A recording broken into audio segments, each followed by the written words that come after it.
تو اللہ پر بھروسہ رکھو، تم تو صاف حق پر ہو۔ کچھ شک نہیں کہ تم مردوں کو بات نہیں سنا سکتے، اور نہ بہروں کو جبکہ وہ پیٹ پھیر لیں آواز سنا سکتے ہو،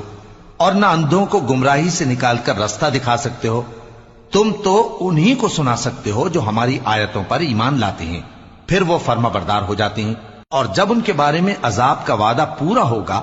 تو ہم ان کے لیے زمین میں سے ایک جانور نکالیں گے جو ان سے باتیں کرے گا۔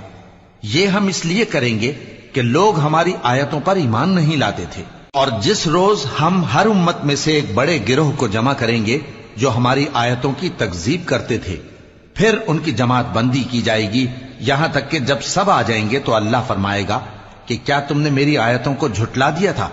حالانکہ تم نے اپنے علم سے ان کا احاطہ تو کیا ہی نہ تھا؟ بھلا تم کیا کرتے رہتے تھے؟ اور ان کے ظلم کے سبب ان کے حق میں وعدہ عذاب پورا ہو کر رہے گا،